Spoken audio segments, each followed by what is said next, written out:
تقدم أفغانيات على قص شعرهن وبيعه من أجل تصديره إلى الخارج وتصنيع شعر مستعار منه لكسب دخل إضافي متواضع، رغم الحظر الذي تفرضه حركة طالبان على هذه الممارسة. قبلا بود خیلی راحت در پشت کوچه و فروش میرساندیم، حال کس بسیار با مشکل، بسیار با ترس و لرز او را میبریم به فروش میرسانیم، چون که کمکی هم به خود ما شد، مثلا خرج مصرف خود ما که است. ويمكن للنساء أن يكسبن ما يزيد قليلا عن $3 لكل 100 جرام من الشعر، في وقت يعيش 85% من الأفغان بأقل من $1 يوميا بحسب برنامج الأمم المتحدة الإنمائي.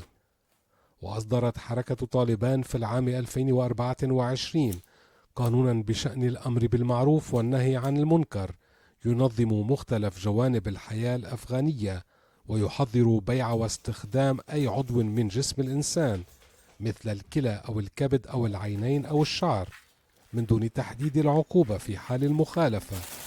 وتبرر الحركة هذا الإجراء بضرورة احترام المظهر الذي أعطاه الله للبشر ومنحه الكرامة بحسب وزارة الأمر بالمعروف والنهي عن المنكر.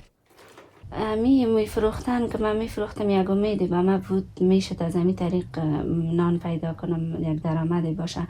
اما حالا وقتی که ایام بند شده من بسیار ناامید هستم، هیچ راه دیگه نیست، کار نیست و ایام بند شده. از حد اندازه زیاد ناامید هستم که من حالا چی کنم. منتظر هستم دروازه که تق تق میشن، منتظر هستم مگم اما این فروش ها باشن بیان موی پرسان کنن که من موی بفروشم.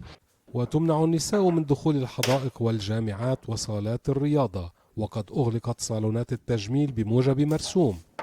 داخل صالون سري لتصفيف الشعر في كابول تستقبل نرجس نحو 4 زبونات أسبوعيا، بينما كان عددهن يصل إلى ما بين 5 إلى 6 يوميا قبل العام 2021.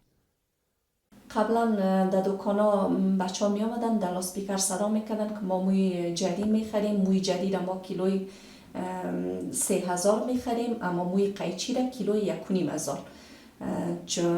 ما نمیفروختیم به خاطر از اینکه کار ما خوب بود، اما جدی های موی را که از مشتری بر قیچی می آمدن موی هایشان قیچی میکردیم. ما خود ما ضرورت داشتیم نمیفروختیم.